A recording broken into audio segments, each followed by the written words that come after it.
Kind of chilly one today. I didn't open up the shop door because I think this camera does pretty good on the audio and blocks out that echo for the most part. Anyway, a couple days left here. It's funny, you get people, don't tell any people you're not at home. Don't tell people you're going somewhere. This house is never empty, never watched, this rural property. And to give you an example of what goes on around here where I live, a good friend of mine, the fella that has the boat that I was tuna fishing with, his boat and my boat, another friend of ours' boat, we're all the same dock during the season. And he's down, he just lives like right over there. And then he's down in Mexico guiding tuna and marlin this past month. And he texted me yesterday, somebody stole his vehicle from long-term parking here. How brutal is that? Near Nanaimo. And there's unfortunately, it's like everywhere else. The homelessness and the crime has been going out of control in how many cities now, right? It's out of control. So many desperate people. And it's all a result. It's not their fault, it's a result. But anyway, it's another topic. So he stole his truck. And he just texted me and said, I guess I know where I live now. And I'm like, no problem. So I went down there yesterday right away and I brought 7 cameras with me. And I put 2 cell cameras in appropriate places where you could not get near his home. And then I laced up the whole place with other trail cameras. And I hadn't been there 2 minutes. Next thing you know, one guy shows up out of nowhere with a dog. And about 2 minutes after him, another guy shows up on a quad. And these are guys that you don't want to mess with, right? And that's how it happens. That's how it goes down when people take care of each other, right? And my friend with the tuna boat, you definitely don't want to cross him. And they're back tomorrow. And my place and the people here will definitely be cared for and watched over, okay? So before everybody starts freaking out and saying, don't say you're gonna be away online. I wouldn't envy anybody that tried to violate somebody on this rural property or anybody around my neighborhood. Trust me. It wouldn't be very easy to do, and if you did manage to get on the property, the results wouldn't be too cool. But anyways, on that note, yeah, we're gonna go away. Sarah's gonna come with me for a little bit, and then she'll be coming home, and then I'm going to go on. I'm gonna do some crazy things. I'll keep you posted as I go. Now, what was I going to get to here? A whole pile of emails. Funny, I usually bite my lip on most shit, but you know, I stay on top of what's going on in the world mostly from independent journalists. And the dirty bastards that are encouraging and fueling and waging war and fueling the war is just, what a bunch of assholes. You know what I mean? Just to put it plain, just a bunch of assholes. I don't get it. You'd think the world wars, past world wars, mankind would have figured it out, but I guess not. And all the refugees pouring in, the Western governments are creating refugees around the world nonstop by annihilating those countries. And they know the results. So why do they keep doing it? I wonder how the Western governments, how do they benefit from having so many displaced people pouring into each country around the globe? It's intentional.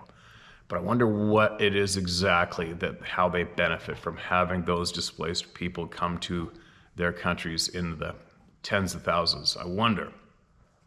Because the governments don't care about people, that's a fact. But I wonder what it is, how it is they benefit from that. That's a curiosity of mine. Anyway, it's funny how many people in the world, or how many people on social media, there's a lot of good characters out there spreading truth and reading about truth, but it seems like a lot of them that a handful of them I had some time for, they get up in the morning and they go to reading today's headlines in the mainstream news, and they talk about it. I'm like, what the fuck is that doing to help anybody? I don't get it. So a few of the people I was going to refer to you to listen to, that I do have time to listen to, I guess it's up to you, but I kind of don't. The few names that I have passed off, I don't have that much time to listen. So today, I'm just saying, today I don't really have somebody's name I'm going to drop for you that I feel is worthy of your time. The past few I have dropped, I definitely will. There's a lot of good people out there spreading truth. That's what I'm saying, and today I don't have a name for you because I didn't really think it out clear enough. But I don't want to shuffle you guys onto some names that I think are decent people, good people that care, but I noticed a pattern they've all changed to, a handful of them have changed to, which is just reading today's headlines and giving their own personal take on it. I don't know. I don't see the benefit in that. Maybe there is, maybe there isn't. I'm babbling. I want to get on to all you guys here. Now, no, this mug isn't available to my knowledge. This is the Club of No Return, the subtle one where nobody knows what the club is. I'm a big fan of that. I can't wait to get my stuff that I ordered. I probably won't get it till I'm back, but I'm gonna get one of those. I'm gonna get one of these decals once Sarah and her girlfriend make them. I'm putting that one of those in my pickup, and I'm gonna wear one for sure. And then the other decal they made, quick note on that, the other decal they made is basically what I saw the first time. Real close. Except the image in this decal they made, I didn't have the glowing eyes. They just put them on there because I guess so many people see the eyes glowing are more common than not. And but anyways, that's exactly what I saw when I was 17 years old. But as I'm looking at this image, to my left of looking at it, there was more of an open sloping rock, and there wasn't any tree branches above his head and shoulders. But his one left shoulder was kind of into the silhouette from the timber on his left. And that's how he stood out so clear to me when I looked up. And 17 years old, walking out in the dark, September evening, and you think, I guess somebody else hunting. Any luck? You know, just started talking to him, and then whatever it was, just moved and then slowly got down out of sight from me. I'm like, holy shit.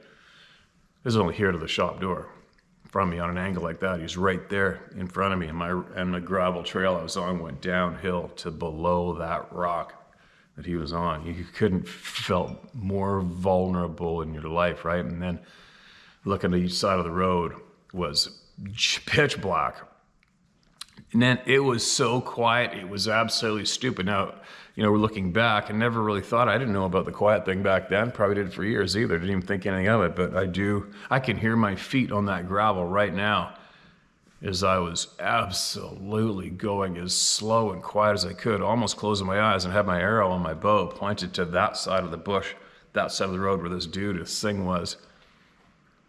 Because I at least wanted to hear if he could, because if you panic, if you think somebody's after you, pursuing you in thick bush or whatever in the forest, if you just panic and run, A, you can't see what's behind you, and if you look back, you're gonna do a face plant, and B, the amount of noise you make panicking and running drowns out any sound around you.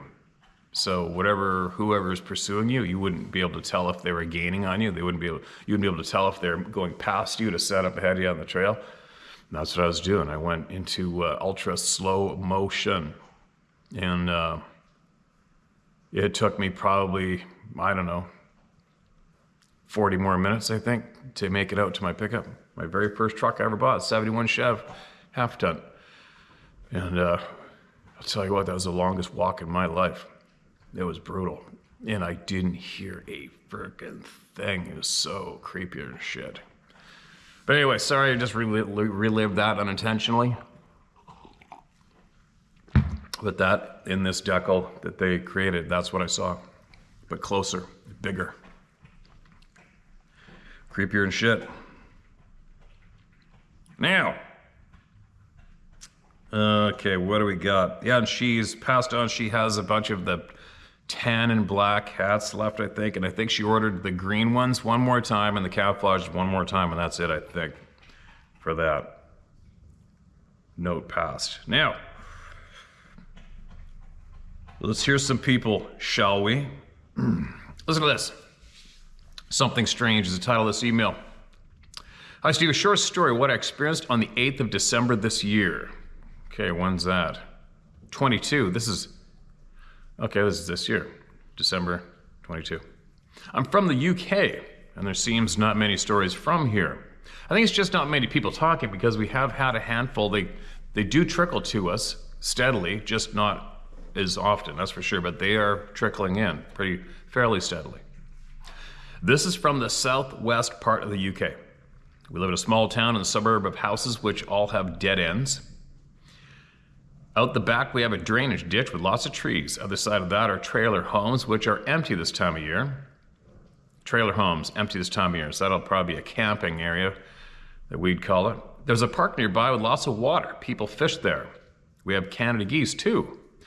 Other than a few other houses, it's open English countryside surrounded by hills and a few large national park areas.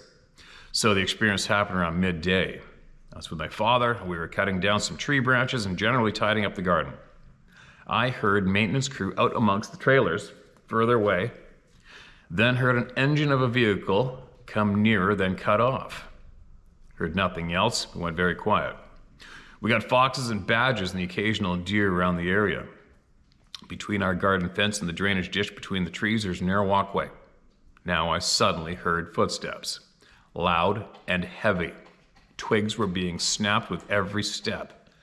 I thought it was a maintenance worker, just doing perhaps a perimeter check. Then, as it got near our access gate we used for maintenance on our own fence, the steps were so heavy and noisy, I could have sworn it was a person. My father's walking out the gate the same time. He has bad hearing in one ear, so he didn't hear it on that side. I expected him to see a person and acknowledge them, but nothing. Literally, a second after that, there was a horrendous rustling in the trees and bramble, and a sound and noise I've never heard before. Like something had suddenly ripped through the trees and brambles and disappeared into thin air. Certainly no fox or badger. It was not of this world and stranger than strange. I just cannot describe it. Something seemed to have walked along our fence line, then got spooked and made off super fast. To note, foxes and badgers are nocturnal anyway, and step lightly. I think experiences like this are very important to share, especially from the UK and other parts of the world. Like David Plaitis reports, people go missing in very unexpected circumstances, so why not here in the UK, and why not from just outside your own home in daylight too. Anyway, that's my story. Any other UK people out there, then please share. Thanks for everything you do. You can mention me as just Jay. Got you, Jay. Appreciate you sending that in, and it shows your concern for your fellow people in your hood, right? In your society, in your community, which is frickin' great. There's no shortage of people from the UK writing in. But hopefully, you just knee-jerk somebody, maybe one of the owners of those campers, to email in too, right? Edgar's from the UK, his experiences in the UK. There's a bunch from the UK. Another one from December. Police info you requested on gun control. All right. A lot of people are interested in that. I am. Steve, I'm keeping this short and to the point. You can either read this or pass this information along to your listeners. My brother is a police officer. He told me the government keeps all law enforcement in the dark, just like citizens. This includes all ranks from the top down. He's worried, the same as everyone, on gun control laws. He, as well as all of his coworkers, will never enforce gun control laws. Good for him. He's one of the people. I can also tell you that my family's very, very tight with game wardens. One of my game warden friend's son stays at my house once every 4 to 6 weeks for the weekend. I personally attended funerals of my warden friends and family, which led to meeting hundreds of wardens. I've been able to visit with them personally and can tell you they are all of the like-minded citizens and will never enforce any BS gun control laws either. They are also in the dark, the same as us. Being in my position, I can tell you that everyone is just effed when it comes to getting information about the government. You might want to appeal to people of government agencies for the information we need. I don't need any information. Teach their own. I don't need any information from the government. They need me. They need us. That's the way it was. That's the way it should be. They can suck it. I'll tell you what. Thanks for the email. Thanks for the email. I know there's people out there carrying guns and badges who are us too, for sure. Many of them email me regularly. Adirondack and Catskill experiences. How was that? Is that okay, New Yorkers? Hi, Steve. Please keep my last name private. Call me John. The first experience happened in May 2018. My two sons, their friend, and I were hiking in the Adirondacks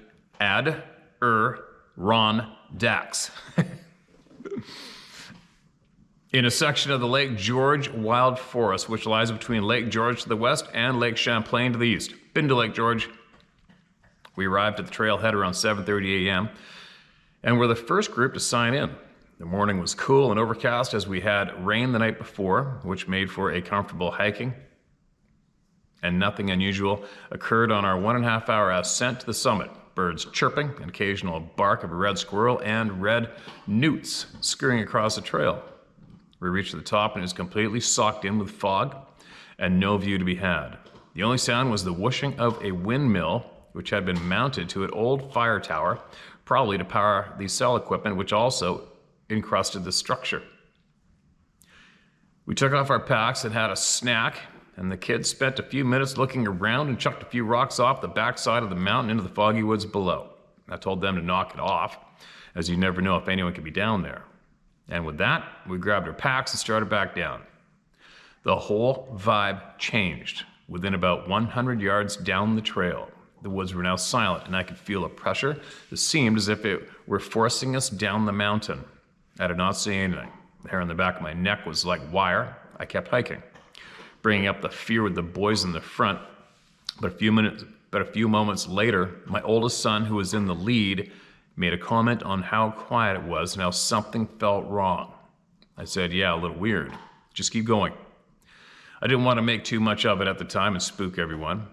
The pressure persisted until we were about 3/4 of the way out, and then it was as if someone flipped a switch and all was normal. Pressure and feelings of dread were gone, and you could hear all the sounds of nature again. We talked about this, we got back to the truck, and all had similar feelings hiking out. The area we were in just outside the village of Whitehall, New York. That's a famous place for that sighting, and the police were involved, which has a long history of sightings dating back to when the area was being explored by Samuel de Champlain, to the 70s by a few local police officers, and more recently by residents who reported seeing one crossing the road in 2019. There's a local law protecting these beings, and the town is home to a Sasquatch festival every fall. The second took place in northern Catskills, Schoharie County in 2020. We were deer hunting a 1,000-acre parcel of state land. The area was logged off in the past, was starting to grow back up, held a lot of sign. I parked at the area that was used as a header. My oldest son and our friend headed up the mountain straight up behind the header to the south. My other son and I headed east along an old logging road for about a half a mile. The road split, and he took the one that went uphill, and I stayed on the followed one that stayed roughly the same elevation. The plan was for each of us to find a spot to sit for a while, then my son was to circle back down to my location. We sat a while, nothing was moving. He called me on the radio and said he too circled down. I said, okay, just give me a whistle so I know your location in case you kick one up. He whistled. I could hear it, but what seemed to be about 300 yards on the ridge above me. I whistled back so he knew where I was, and he started out. About 10 minutes went by, and I called him on the radio to ask his location, as I knew he should be getting close. He said he thought he was still a ways off, and gave me another whistle, and then something whistled back from where he had been sitting. Confused, I had asked if I had moved. I had not. We stayed on radio contact after that until we had a visual on each other. We met up and made our way out. There was fresh snow on the ground, and we were the only hunters in the area. My oldest son and friend did not hear any whistles, just our conversation on the radio. All I could think was get my kid and get out. The week prior, we were hunting this area, and I was listening to 2 barred owls calling back and forth. Then a third one joined in and didn't sound quite right. I remember thinking it almost sounded like a man trying to make an owl call. After hearing other shares the similar experiences and a few times of getting that being watched feeling and declining deer numbers in the area. I think I know what might be going on. Thanks, Steve. John from upstate New York. And there you go. Well, at least you're aware, right? You're keeping an eye on what's going on around there. I've been to upstate New York, been to Syracuse, Lake George, Skinny Atlas.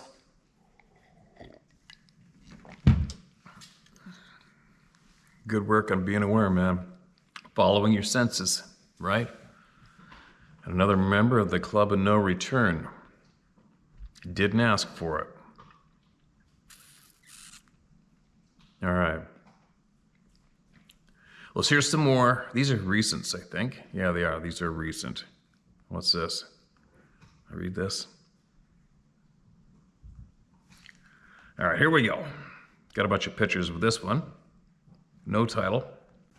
Hello, gang. I sent you the previous email with the green orb and the whooping noises heard by myself and others. I was recently up in my cabin for the weekend, and I had to travel up the trail to gain cell phone service to give my parents a text. When I was heading back down the trail on my four-wheeler, I noticed a stench in the air. And when I slowed down, I noticed this carcass next to the trail. I don't know what killed it, or how or why it was so organized like a human had done it. Kind of freaked me out, but I didn't notice some droppings of another animal, maybe a cougar. I've included the photo of that in the email as well. These were taken January 7th, 23. This is recent. All right, and then it goes on to the next. I guess he sent me two emails, or forwarded me with another email attached.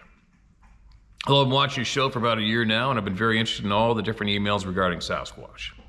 Years ago in the mid-90s, I grew up on a rural mountain road that was almost inaccessible during winter months. It was far enough up that we would rarely have any traffic. We had a few different 4x4s, but never got a Toyota. So needless to say, we did our fair share of walking/hiking back into our cabin about 1.5 miles from where we would park our car.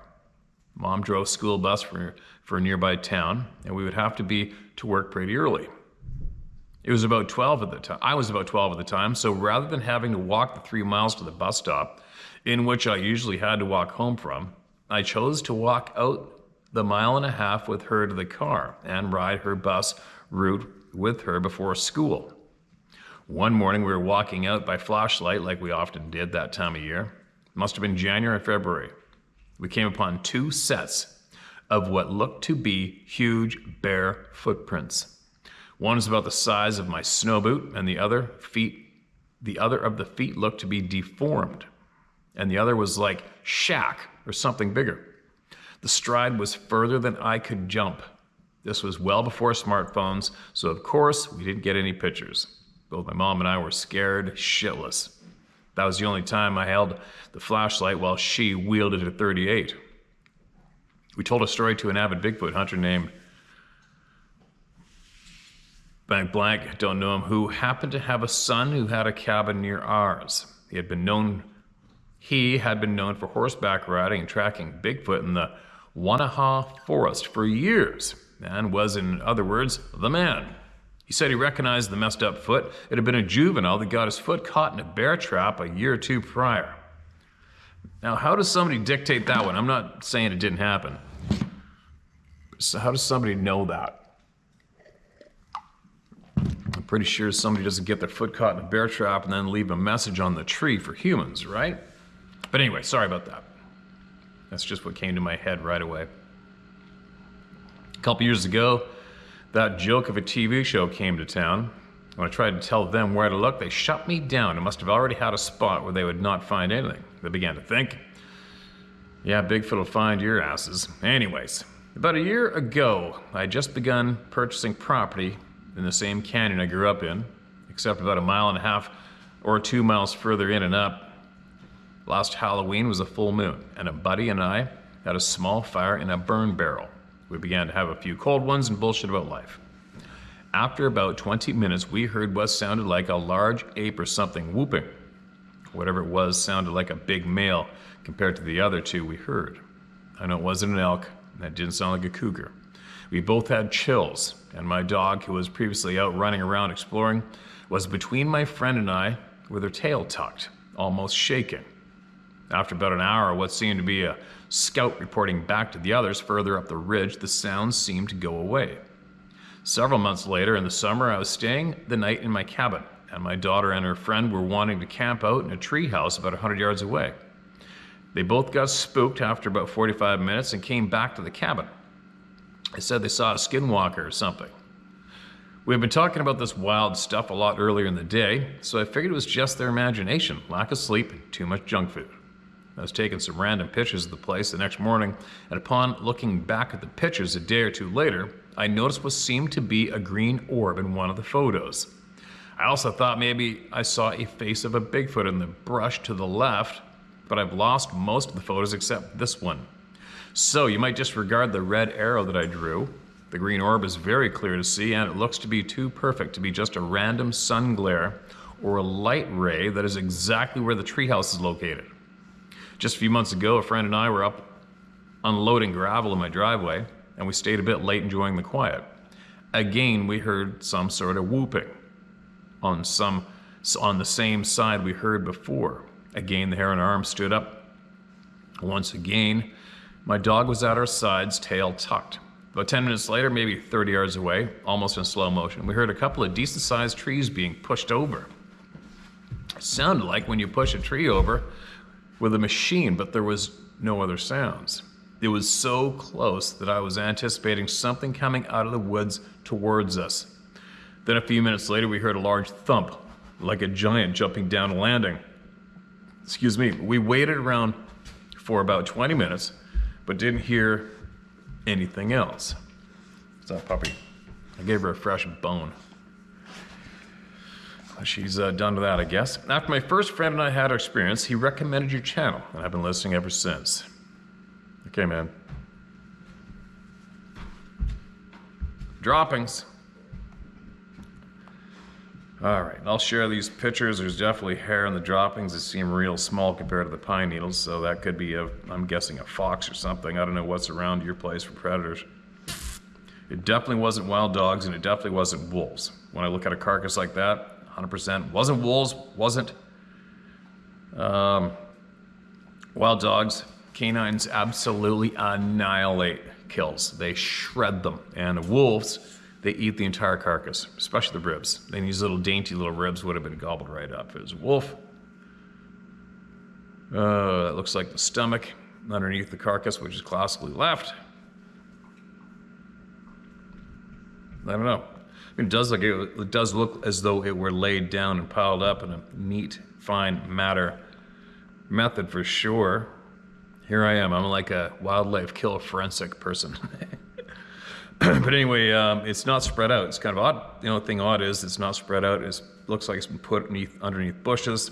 Bears. I've watched black bears try to cover up their kills. Like I shot a huge buck one time. I'll share those photos with you guys. But there's no pictures here with anything. There was no orb picture in here, just kill pictures and nothing circled, unless I have to look back in a previous email to find it maybe. But a black bear, I shot a huge buck one time way up in the mountain, coastal British Columbia. And I hiked back up there, I think it was like 5 days later. And I went by that kill. I could see it was covered in pine boughs, small pine branches. And you see where a black bear had actually started stripping green pine boughs off of the smaller trees and putting them on top of this thing. I mean, he didn't do a good job, but he was trying to cover it. And then, even creepy part of this, I had a friend of mine with me, was trying to get him a buck, and it was slightly snowing, and we went to horseshoe around the top of this timbered mountain, and we're sitting perched on a rock shelf cliff, looking straight down through another pass in the timber. And when we left, right behind us, maybe 10 yards, were that fresh black bear prints in the snow. And that sucker followed us from my previous deer kill, which he had now. And he followed us all the way and sat there and looked at us while we were looking down the rock. Didn't have a clue. But here's, I thought I'd add that to share with all of you and the emailer that black bears will attempt to cover up their kill at times. Grizzly bears bury theirs all the time. And cougars will scratch a pile of leaves and shit on top of the kill as well. That's all I know. That's all I can say about that. Yeah, I just gave her a fresh deer bone with a little bit of meat on it out of the freezer, and she decides she wants to chew on my shit.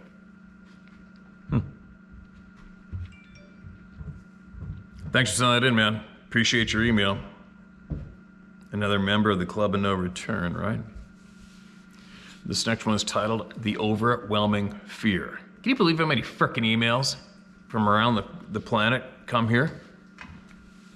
The world's listening, right? The world's getting braver and talking every day. Hello, Steve. My encounter with Sabe was not known to me for a while, but there was an encounter nonetheless. I was finishing a workday when traveling down the number 7023 spur. And when you know it, a flat tire. We worked 4 10-hour days in what is called the Tomanamas Forest, which is owned by the Muckleshoot First Nation people. The contractor I worked for had the task of maintaining the logging road system as for rebuilding of washouts, reopening closed spurs, replacement of culverts, or adding additional ones, but not just limited to that. This particular job I was on, we were building a full bench road, as for the original one, it slid off a number of years prior. It was called the Martin Gap Road, and it reconnected with the Mount Rainier National Parks roads. And back in that area, the roads are far more primitive than your primitive road due to having no access to maintain them. Back to the changing of the flat tire and realizing later after watching an episode of the People's Channel here, I've come to the conclusion that Sabe was throwing as fear-mongering my way. At the time, I could just not understand why I had all this fear. And as I say, once that last lug nut was tight, it was rally time coming down off the 7000 main line. I never seen or heard anything. That doesn't mean they weren't there. The following day, I recovered the wheel and jack. It was untouched. Since that day and watching your channel, I've approached fellow employees who are First Nation people of the Muckleshoot, tried and have asked of their encounters. There's numerous stories. The one that just makes you say, oh shit, was from a 21-year-old who was with his father over in Yakima, Washington, filling some tags for the elders in his community. Nighttime was approaching, so he decided to make a fire, and he did so.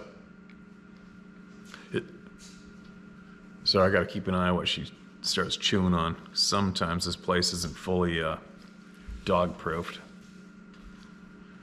His father stopped by and said he was going to help another tribal member with their animal. So the kid stayed with the pile of deer while Dad left.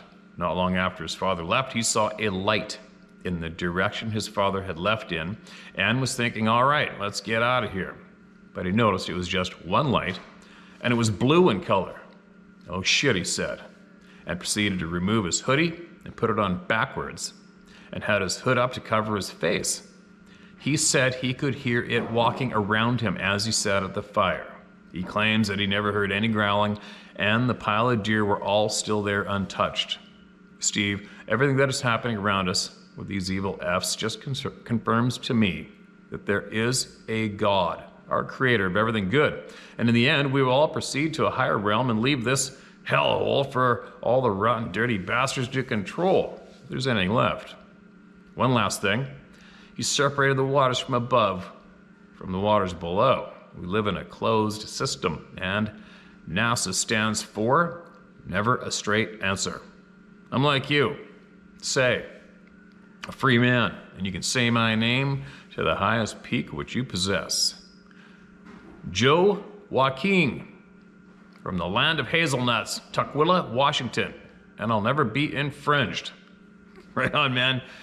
Member of the Club of No Return and the member of the Free People. And here's a photograph you included, Mount Rainier. And one thing I am familiar with, and I've been familiar with for a long time, is how many people gone missing around that mountain. And it is off the charts. Google it up. Not that you have to Google it, search it.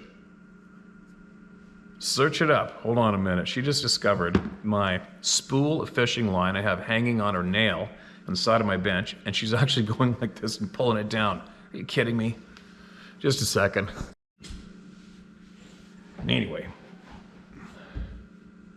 Keep talking out loud with all those people you know over there, man. Keep bringing it up and learning more, all right? Pass that knowledge on. That's interesting that he threw his hoodie on backwards. He knew, right? He listened to his elders. He listened to his community, for sure. I'd like to know that Mount Rainier mystery of all those people going missing. Holy shit. I know Dave knows about all those for sure, too, right?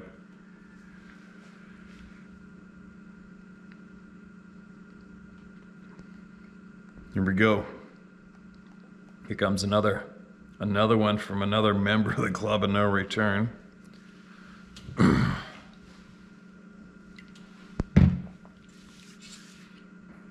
Bigfoot question mark bracket lights in the woods and bracket is the title of this email. Hi Steve, I've been watching you from the get-go. My name is Tim Wimberly.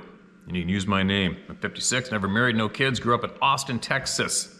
Been to Austin. Loved Austin at the time. I heard it's starting to go downhill from too many wingnuts from California pouring in, maybe, I don't know. I remember I went to some place that overlooks a great big huge lake, kind of built up, tiered up pub, restaurant style with big decks. Probably know what I'm talking about. Cool place. I'm currently living with my retired cousin in Cedar Park, Texas. This is the area where I have had some very weird experiences in and around Muir Lake. This is where I love to fish and take pictures of wildlife and whatnot. I'll try not to ramble on about shit and we'll get on with my main encounter. But first, let me tell you that I had always been an avid hunter and fisherman. At least my dad taught me at a young age how to shoot a gun and to be safe with a firearm. I was not even 7 years old shooting dove with a 20 gauge pump Winchester shotgun. I used to own a lot of guns, including my dad's .30-40 Krag, which I was happy to shoot a nice 9-point whitetail with before I sold it to a friend. My dad was in World War II, who passed away in '99 from cancer. 3 years after that, I also lost my mom from cancer. I lost my sister 13 years ago. She was 4 years older than me. Before I get to the story, I'll let you know that I have seen black panthers in Mississippi, and I've seen big black wolves in Texas. A friend of mine shot a large hog in his property in Rock Springs, Texas, and we named it Hogzilla, LOL. I guessed it weighed about 500 pounds or more. That's frickin' huge. So the ones we weighed in at 250 in Alabama are big. 500 wild boars getting big. We used to raise hogs in Tillman, Texas at my dad and uncle's ranch, so I was pretty good at guessing weight. I'll quit yakking about shit and get on with my experience, which happened right around the corner from where I'm living. They've been working on $1 million park for over a year now, which is based around Muir Lake where I fish. This little lake was built by Army Corps of Engineers in the late 50s. Anyway, about 9 o'clock at night last year, I think it was late September, early October, I asked my cousin Tony and his girlfriend if they wanted to go fishing. They responded, "So you want to find the boogeyman?" Snickering back at me, LOL. I said, "Yeah, sure." So we got in his van and went on the other side of the dam. There's a nice little place to fish. We got there, sat in the van for a minute or two just bullshitting. Me and Tony got our gear and walked to the bank of the water. His girlfriend was still getting stuff out of the van. I asked Tony if he had any extra hooks and weights in his tackle box, and he obliged and said, "Yeah, man, hang on, okay?" So,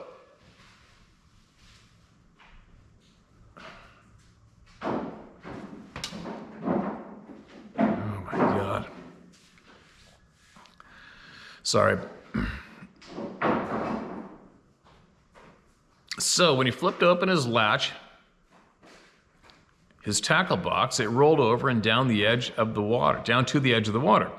So I'm trying to get my phone light on so he can see. And when he was gathering his shit up the embankment, I happened to notice a bright light by the street. It seemed like it was hovering about 8 feet off the ground. I said, "Look at that, Tony."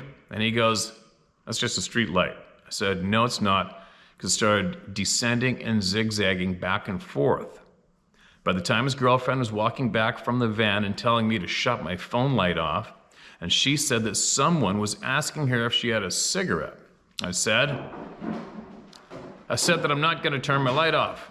And so she thinks that there's some homeless people coming in and setting up camp, which I've talked to.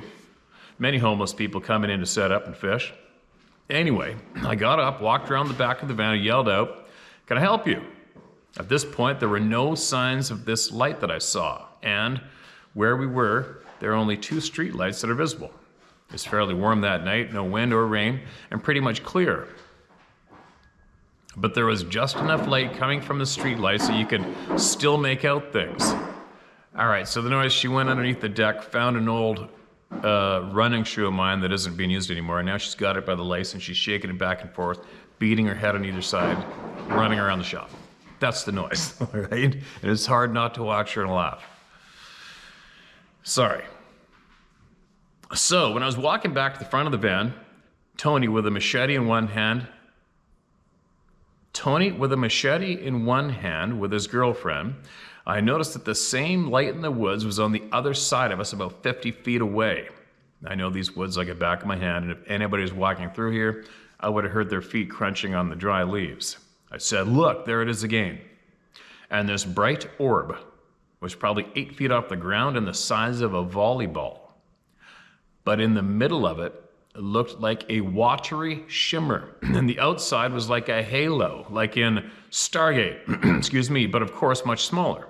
And all of a sudden I see 2 more appear on each side of this one, which were about a foot below of the other one, which in contrast makes the other 2 approximately 7 feet off the ground. They were still believing that it was homeless people, so I called out again, excuse me, can I help you? And of course, no response again. We were all just standing in front of the van with nothing, making a sound, and all of a sudden, this air pump went off by a point, and all of a sudden, this air pump went off by a paint and body shop that is 150 yards or more from us and scared the shit out of us. I'm on the left side, and my cousin and his girlfriend in front of the van still staring at these bright glowing orbs. Then I see the 2 that is still hovering at 7 feet go from the size of basketball to the size of a marble and then vanish. Then the other one finally disappears. At this point, I realized that I still have my phone in my hand the whole time during this event, and I did not once think about taking a picture or video of it. I don't think they even saw when the orbs disappeared because they were bickering back and forth. After the lights were gone, I turned to Tony and told him that I was ready to go to the house. I just remember getting into his van and sitting down in the back seat. I know for a fact that this entire event could not have been over an hour because we just live around the corner from where this incident occurred. We left at 9 p.m. and we looked at the clock, we got back, and it was going on 12 p.m. Yeah, because we didn't even throw a line in the water. That's my story, Steve. I was going to attach some pictures of some things that I've caught on film, but I think you have plenty on your plate. Maybe later, if you just have people sending photos to you another time. Steve, thanks, and enjoy your new year. Yeah, you too, man. Thanks for that email. I've shared with you guys all the bright lights I've seen recently. The recent one was 2 guys hiking down the mountain. And it was close enough for me to tell once I zoomed the camera in. But the other lights that I filmed were probably 2 miles away and in the middle of hell up in the coastal mountains of BC, and it was minus 20 or something. And they were moving. One was big, and also there's a smaller one. But anyway, I'm not that familiar with the lights, so I don't know who started to call them orbs. I've never looked into the origins of the word orb. Bright light's a bright light to me, man. A moving, glowing blue light is a moving, glowing blue light to me. Why the name orb? I don't know. Maybe I'll look into it. But anyway, you're not the only person to email that in, right? Or see that. Shit piles of people have seen that. All right, here's another one. 2 emails stacked on top. Lots of people send an email and then right away there's another one where they forgot something, and then I'll put them both into the notes. It's titled Adele's Sasquatch Encounter. Excuse me. Steve, here's the other part of my encounter that didn't make it in the story that I sent you before that was posted by the blank blank. I don't know who that is.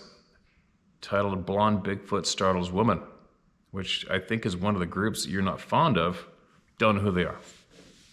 I just don't promote. It's all about you guys. Sorry, I didn't know that you were around when it first happened, and I was trying my hardest to tell anyone, what had just happened to me. I've lost countless friends and family members that now call me a liar, along with many other names, simply because they said that if these things were really around, the government would have let us all know. Yeah, right. So, now I can't even see some of my grandchildren because of my coming forward and telling what happened to me. That makes me want to puke. You may use my name if you want to. Anyway, I'm hoping that someday, before all these people die off that have said the most heartbreaking things to those of us that have been terrified beyond their wildest dreams, that they will be told the truth and they will have to eat more than crow.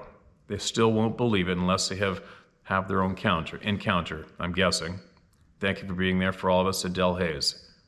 All right, Adele, before I read your email, that doesn't feel good when I hear of those experiences happening to people. You know, do you guys remember about 6 months ago or something, the person wrote in about their grandmother coming forward. The family stuffed her in a frickin' psych ward to be evaluated or whatever the hell happened to her, and she got beat to death by somebody who really truly had mental illness. And this person who emailed us in about her was tight with her, believed every word she said, and she never got to see her gran again. How sick does that make you to your stomach? And this sounds somewhat familiar. But don't worry, you're not alone. You got us, right? You have us. And believe me, this is one big, powerful group of people here. You have us. And I'll tell you what, if it's going to help, you email them, whoever said these hurtful things, you send them this video when we get done with it, all right? And her original email starts with, hello. Excuse me, I can't seem to find my story that I typed up, so I'm going to retype it along with these photos of the yard we had at the time. In the third photo, you can just see the arm of the chair that I was sitting in when it happened. The young Sasquatch was to the left of the bird bath. I didn't have my camera with me when it all happened. I wish now that I did have it. Here's how it all happened. I was sitting in that lawn chair on a cool sunny morning, summer morning, talking on the phone with one of my friends. On the slab of concrete in the photos, we always put out scraps of food, popcorn, bread. We weren't going to eat, and anything else that we thought the wildlife would eat. We had wild turkeys, muskrats, turtles, ducks, squirrels, skunks, geese, raccoons, opossums, groundhogs, and other wild birds. And now we know that we had Sasquatch as well. Anyway, back to my story. As I was sitting there talking to my friend and listening to what she was telling me, I'd watched to see what kinds of critters would come and eat. I must have been looking elsewhere when the young Sasquatch came up to eat, but he/she moved when I started talking, and it caught my eye. It had blondish hair. Its face and hands and feet were a dark color. Not sure if they were black or brown or dark brown. Its hair was about 6 to 7 inches long, and the gentle breeze blew it gracefully. It looked like someone had just combed its hair. In fact, at first I thought it was an Afghan dog. Its hair looked like one. I heard an odd grunting sound while it was eating. When I looked at it, it was almost like I was in Disney World. I felt utopia or mesmerized, almost like a floating feeling, but I was still in my chair. All of a sudden, this creature stood up on its hind legs. It stood about 3/4 feet. It stood about 3 to 4 feet tall or 3/4 feet tall. 3/4 feet tall. I'm 5 foot tall, and it walked up to the top of the hill standing erect. When I stood up to get a better look at it, okay, I think he probably meant 3 or 4 feet tall. It dropped down on all fours, took off like a road runner. I'd never seen anything move so fast, and then I got scared. I told my friend what just happened and that I had to let her go. I went in, got my camera in case the creature came back. At the time, it didn't occur to me that it was a young Sasquatch. In fact, until, 7.5 years later did it sink in as to what it was. It scared me so much that I wouldn't go out into the yard and work in my flower beds unless my husband, Tim, was out there. He kept asking me what my problem was because anytime before I'd go out in the morning, after we did devotions and would only come in to use the RR and eat. I love being outside. After my encounter, I wasn't going out, which he found very odd. I tried to explain to him what I saw, but he just thought that I saw something. I'll never forget seeing it until the day I die. Its face was almost human-like. The nose was kind of turned up. It was a cross between a pig and a monkey nose. Its skin was almost leathery looking with wrinkles or folds in it, yet it looked young. As long as we lived there, I never saw it again. I tried to go up to where I saw it run to, but there was lots of poison ivy in there, so I stayed out. It's also where the wild turkeys nested. Tim said he thought I just saw a large groundhog. I said, do groundhogs stand and walk on their hind feet? He said, no.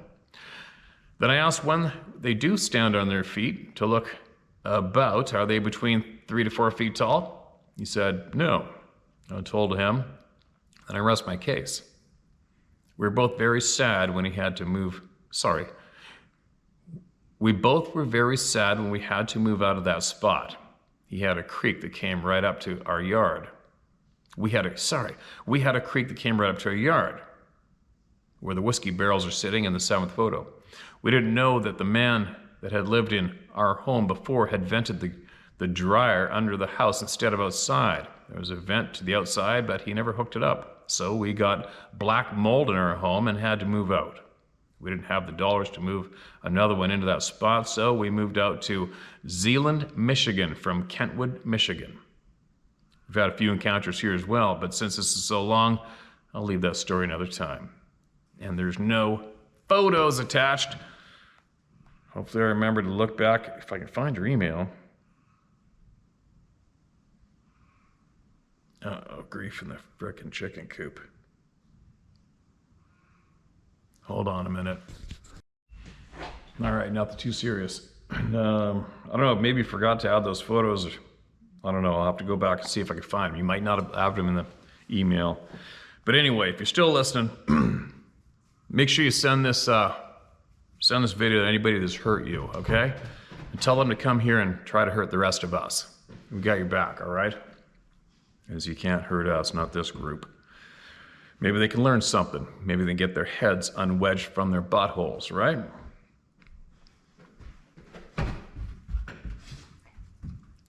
All right, here we go. What are you doing, puppy? You want me to come out and play, don't you? All right, here we go. Mark, this is red. Huge puzzle piece that must be shared. Okay, man. Hey, Steve. January 8th, 2022. Phil from Kansas here again, and this time with some information that I imagine many would like to hear regarding eyeshine, how it happens and what it means. Bear with me as this took a little more to explain in written form than I anticipated. A day or two ago, you shared an experience with us that involved someone observing eyeshine going from green to red. I reached out to the beings that I have contact with and asked a simple question and received a complicated response. No shit. In a very relaxed, almost meditative state, I reached out to the forest people just asking if they were around and where they were. As usual, I immediately received a vision from what I believe is one of them. It looks out for me, possibly. The vision was as if I was looking through his eyes.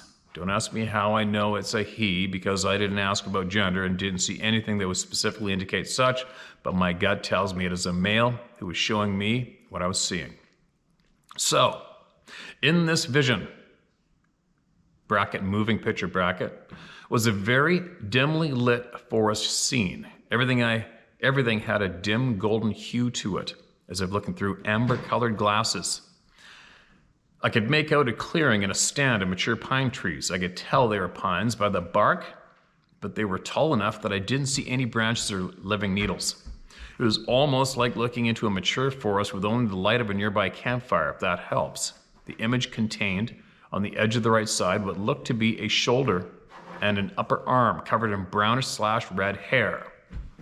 All of this so dimly lit that I wasn't sure what I was looking at. I kept squinting my closed eyes, trying to focus and see more detail. Hey, nope, don't chew on the bear.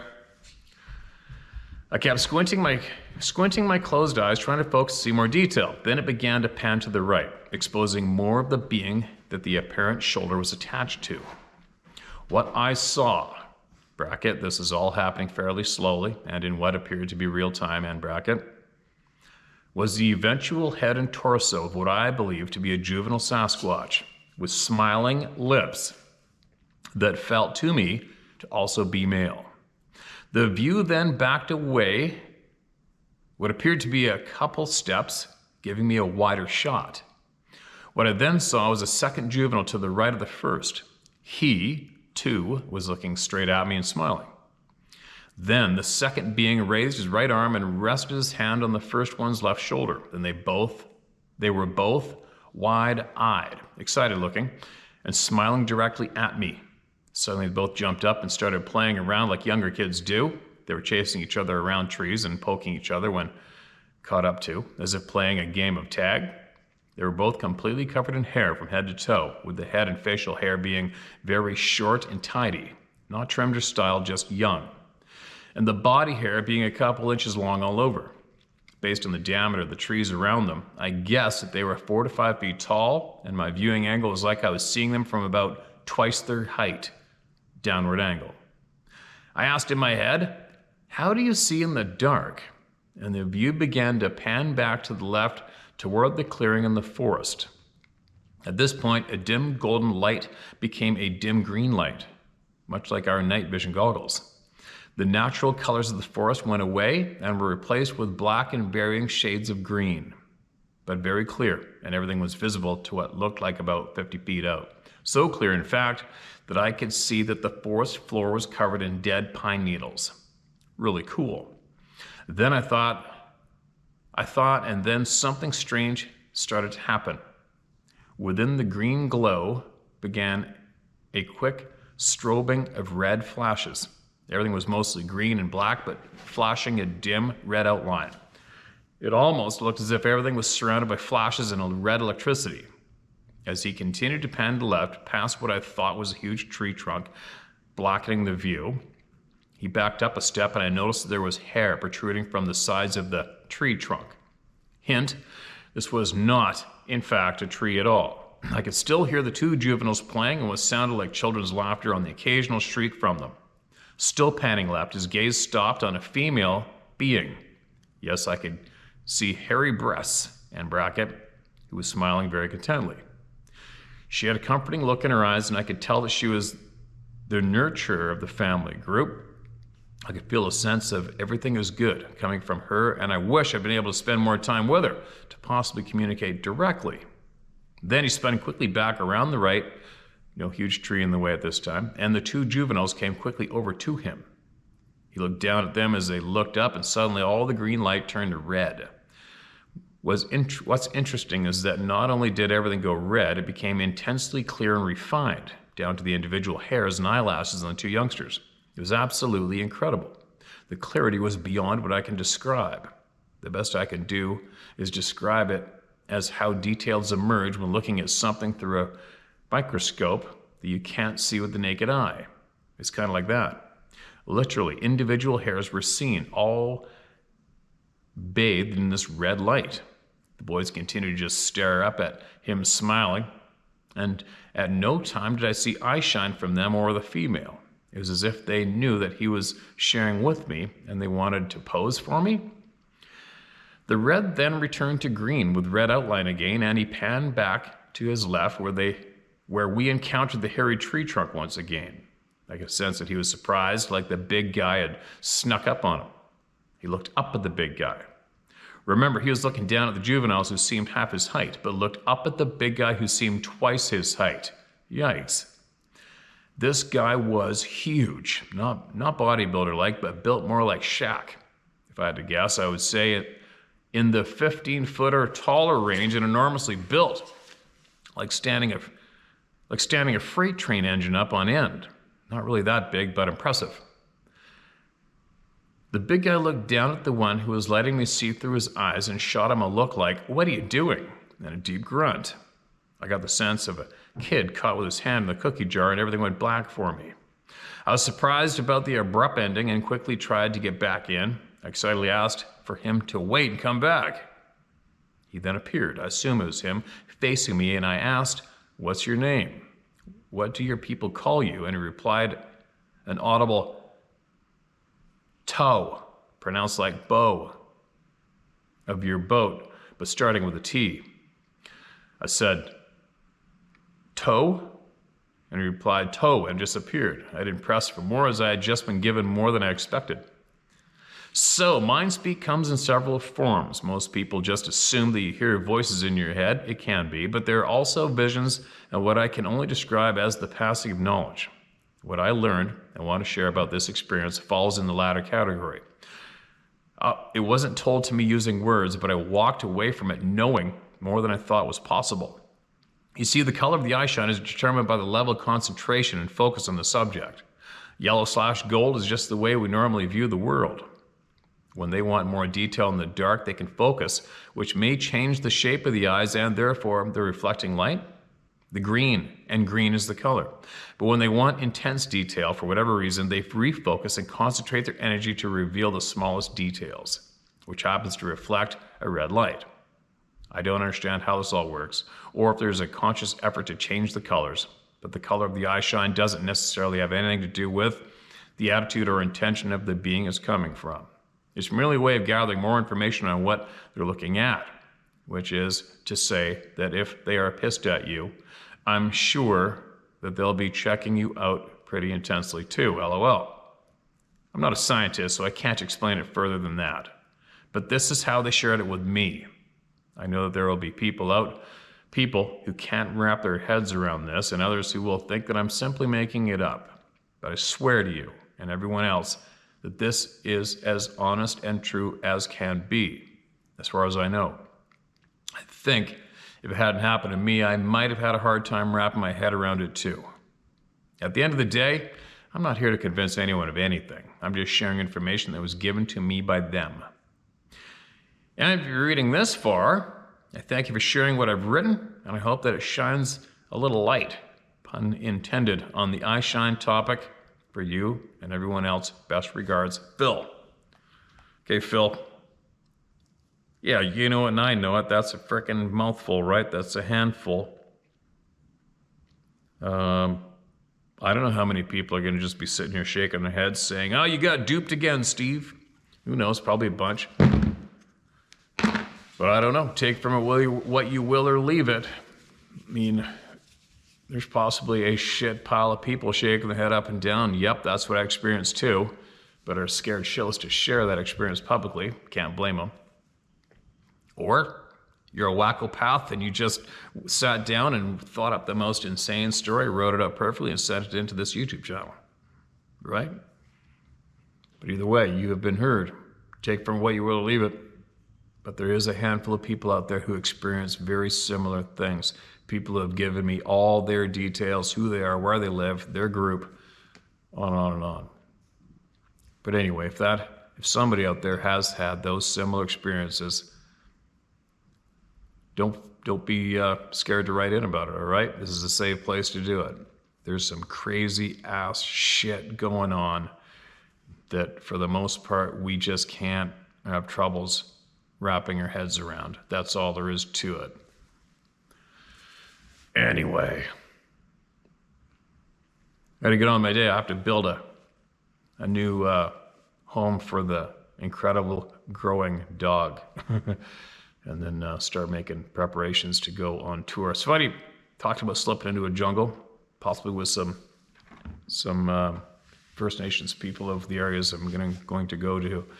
You know, you want to travel light when you travel. You want to travel real light, especially where it's going to be hot. I'm kind of wondering what the hell to do here with my boot situation. Like my boots are made for hiking here in British Columbia in the mountains, and they're taller boots. And what a pain in the ass that would be to pack those around. I'm scared that I wouldn't be able to find the appropriate footwear to go hiking in the jungle once I get to where I'm possibly going. And I'm not going to lie to you about the thought of bumping into a frickin' cobra or a big cat. Isn't that appealing to me? But whatever. Hopefully I'll be with the correct people who know their way about the backcountry and the jungle. I'm starting to feel it now. The adventure's real. It's creeping up. I haven't talked too much about it, but I'll probably talk more about it as I go, as long as I got some kind of Wi-Fi where I can share shit with you guys. But anyway, here I go. Got to get my crap together. Keep sending those emails in. And that's about all I got to share right now.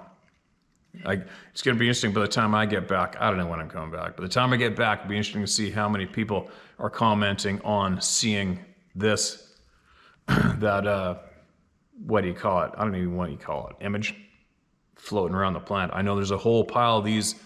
She's got a whole pile of these floating around the world already, I think. And people are going to start recognizing it, aren't they? It's going to be interesting to see, because the average person in the community is going to see that, and they're not going to know what the hell it's about at all. The Club of No Return, what the hell's that? And then whoever's got it, it's going to be up to them how they're going to engage in that conversation, right? Or somebody's just going to come up and start talking to you like they've known you forever and start sharing information. That's what's probably going to happen. That's what I can't wait to hear about or see myself. But anyway, enough babbling. I got to go. Keep emailing me the truth.